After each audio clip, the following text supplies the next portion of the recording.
What makes a good recruiter? On this episode, we break down 5 of my 15 traits of a good recruiter with Jake Brower. Let's do it. Atlas All Access starts now.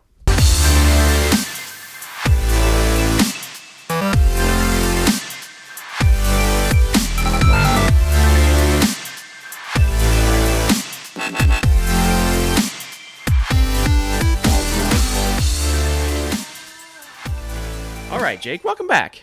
Thanks. Actually, this is my first. No. My first all access. For real? Yeah. Okay, but you're no stranger to this world. No, I've been in this room a few times. Quite a few times.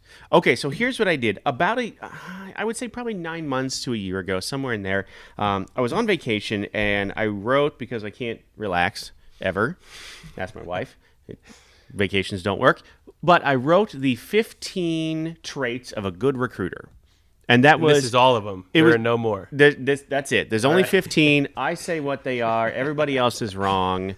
Right? No. It's fine with me. In my head, and it was a compilation of different articles that I've read and books that I've read and things like that. Sure. And there was like 10 traits of something else that I borrowed some of these from or whatever and kind of changed the wording a little bit. But so I came up with 15 traits of a good recruiter. We're going to do 3 separate episodes, 5 traits each with different recruiters here at Atlas. I'm going to give you the first 5. And these are in no particular order, by the way. So the first one, again, no particular order, be conscientious. And that's hard to say. It is hard to say. It is. If you can say it 10 times fast, you win a prize. Good on you. Tacos or something? Sure, why not? Look at Jake giving away Those food. are always the prize. That's a great prize, though. It's a great prize. Okay, so what does be conscientious mean to you? So when I first heard the word, like another C word popped into my head, considerate. Mm-hmm. Nurses live a different lifestyle than almost any other profession like on the planet, right? Right. Keep weird hours. They work long hours, sometimes overnights. It changes every week. So for a guy like me who works in an office from whenever to whenever, mm-hmm. some days longer than others, right. It can be really easy to forget that nurses, they live the kind of a different lifestyle. Right. And so many recruiters, will pick up the phone and call a nurse that's waiting for an interview, so they got to keep their phone on. Right. At 8:30 in the morning, they just fell asleep. They woke them up. So little things like that, understanding what they go through, understanding what they experience on a day-to-day basis, understanding the reality that they walk out of a hospital with burdens from the families and the patients that they've worked with. Some days harder than others, but they leave work, but they don't ever really leave work at work because mm-hmm. of the nature of their job. And so being conscientious, I think, is just being willing to acknowledge that they live a very different lifestyle. And being willing to kind of meet them where they're at mm-hmm. instead of expecting them to meet you where you're at. Absolutely. I think the only thing I would add to that is, and I wrote this down as I was kind of going through these, and I wrote little notes for each one of them, for myself at least. From a recruiter standpoint, you need to learn to be organized and efficient. The more organized and efficient you are, the easier it makes for them, right? And they on their life, with their lifestyle and their schedule, et cetera. For sure. Because, so much of the time you do have to talk with them about assignments or what's coming up next, they're like just getting off of a 12-hour shift and like on their way to bed. Having an hour and a half conversation because they're not organized is going to be incredibly frustrating. Very frustrating. Yeah. Okay. Excuse me. Number 2, be respectful. That's kind of on the heels, right? Right. Like almost the same conversation. But for me, the way I would jump in with that first is just understanding and being willing to connect with what it is, what their job entails, mm-hmm. Respecting them for their abilities and for their knowledge and their understanding. I think along with teachers, nurses kind of fall into a category of like overworked, overeducated, underappreciated. Mm-hmm. So I think a big way that we can respect nurses is just by acknowledging that what they do is, and think about it like this. You wake up in the middle of the night and your son is not breathing. Mm-hmm. You don't even think for a second if anyone's going to be in the ER when you get there. You just know they will be. You just know they will. Right. If I don't show up for work, well, maybe nobody would really care, at least for a couple of weeks. But we just sort of, we live under the umbrella of safety and security that they provide, and we rarely acknowledge it. And so I just think respecting the reality that we live our lives, we expect the light to turn green when we go, and red on the other side so that we don't crash in the middle of an intersection. Mm-hmm. We expect the chair to hold us up when we sit down in it. We expect a nurse to be in the hospital every second of the day. Mm-hmm. And they just are. When we go, we don't say, I'm so glad you're here. We just assume they will be. Exactly. And how many of us really stop to respect the reality of the profession? Right. And my note here I wrote down was, understand how valuable their time is. Yeah. And it kind of goes back to that being conscientious thing that and I personally believe this because it happens in my everyday life here, is if you call somebody unexpectedly, if you just call them out of the blue, cold call, right? You're stealing their time. And I hate it when somebody calls me and I think, oh, this number looks familiar, and I answer it and it's for sure whatever, Yeah. And I absolutely understand the profession of sales calls and things like that. Not that I think I believe there's a difference between a cold call in what we do and a sales call in general. Right. But if you call someone unexpected, you steal their time. Be respectful of their time. And be ready to add value. Mm-hmm. When we make these calls to nurses, it's because we want to help them find a job ultimately. Absolutely. So they do need our help, but we don't want to steal the time. Mm-hmm. We want to a good recruiter is going to add value with every interaction that they have. Yep. Okay, number 3, take initiative. Man, that's kind of a tough one. So often, as a recruiter, I find myself kind of waiting on a nurse to be ready. Mm-hmm. But I think that my initial thoughts on that are kind of piggyback off the last one and what you said about respecting their time, being ready, being prepared, doing homework in advance so that you can take less of their time. When I jump on the phone with a nurse, rather than taking that time to then go through and start looking at jobs, maybe look at some jobs in advance that they might be interested in. And as you're explaining, the details of those jobs, you can start to get a feel for what it is they want, what they're looking for. The more information a nurse can have on the front end, the easier it's going to be for them to move through an often frustrating process of putting their paperwork together, filling out all kinds of different forms. So as a recruiter, my way of respecting that reality is taking initiative and being ready for them. I took the client management approach because that's what I did before all of this, right? Sure. I worked directly with the hospitals. You gave me the profile. I took it to the hospital for the interview, waited for the offer, came back to you, right? So taking initiative to me was, don't wait for the order. Go get it. Yeah. Know what that hospital needs ahead of time and make it happen. For sure. Like especially if you work with that facility or for a number of years, you can anticipate. Okay, it's August and they have ER needs. For sure. It's whatever. It's flu season. They're going to they have flu clinics that they staff or whatever the case may be. Take that initiative to know ahead of time so I can communicate that to my recruiter, what they need. So then you have that, like you said, information to take to them. Right. I think too, like quality of work, when a nurse gives me their information, I take that and I put it into a profile that's essentially marketing them to the facility. Yep. I wonder how many nurses, if they saw their profile, would be like, seriously, this is how you painted me?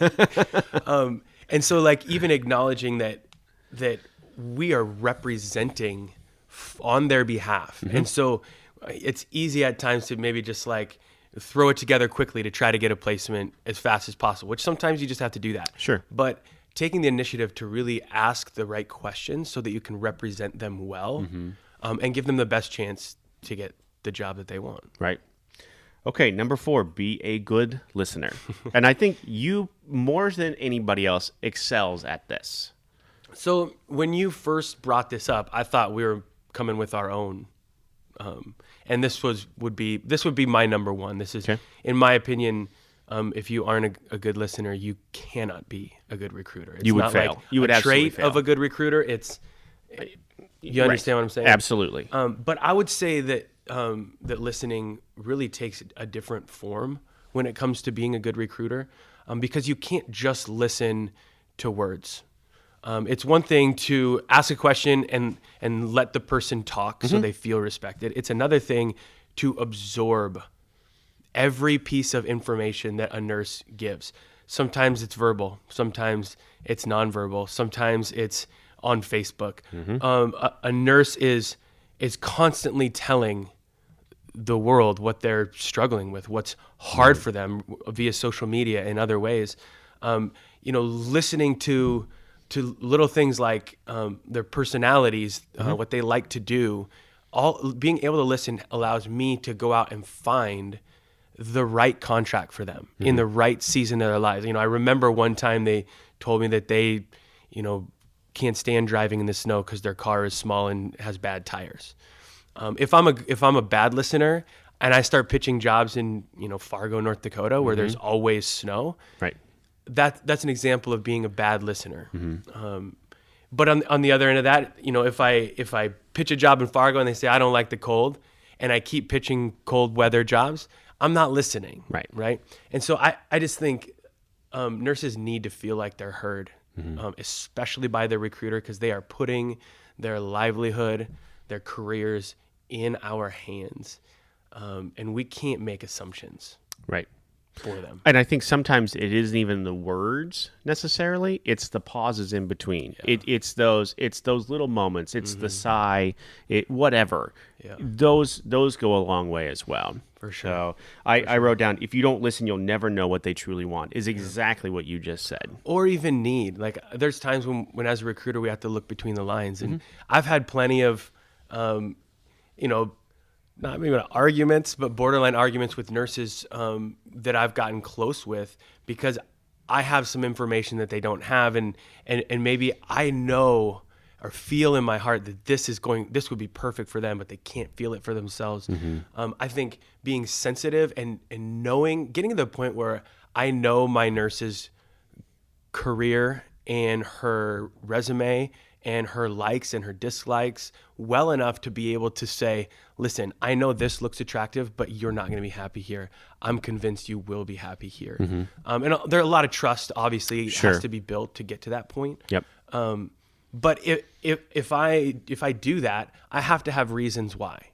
Listen, you told me once that you felt like this, and that's why I think this would be a great fit for you. Yeah. Do you remember last time when you experienced this? I don't think you're going to experience that here. Little things, and the only way to get to that point is to actually listen to them in every aspect of communication. All right. So the last one then is be persistent. I'm going to take this more from like a getting them jobs standpoint. I think we do a lot of telling nurses no. There's times when we need to, but I think a good recruiter does that as little as possible. It says yes as much as possible, or at the very least says, I'm going to do everything that I can.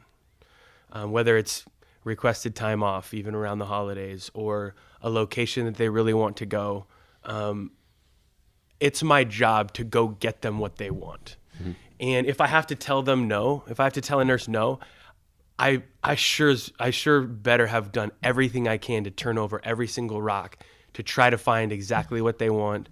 And then if I have to come back and say no, I can say, look, I went here, I tried this, I tried that. This just isn't going to happen this time around. And again, I took this from my past life as a client manager, right? Is I'm going to be told no so many times that I have to push through that. Right. But I do it with kindness and consideration. For sure. That persistence doesn't mean grinding them down.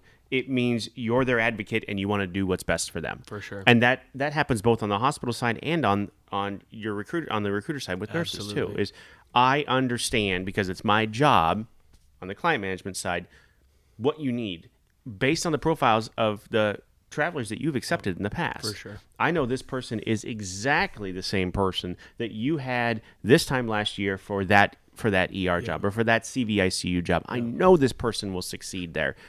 And there was a trust factor there too. Absolutely. But again, we are told no 1,000 times, right? True. I mean, it happens to us a lot. It happened to us when we were marketing candidates and that type of thing too. But you have to be okay.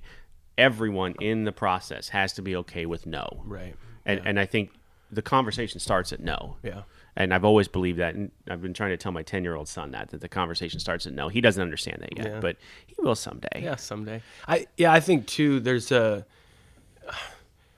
for a recruiter. I experience all the time, like working with a nurse, trying to get them placed. I just miss out. I had this amazing couple that I was working with, one OR nurse, and the wife is an OR nurse. The husband is a CST, surgical tech, and worked so hard, submitted him so many places, like just got to know them a little bit in the process. They were new for me, and they're working with another larger company that will not be named.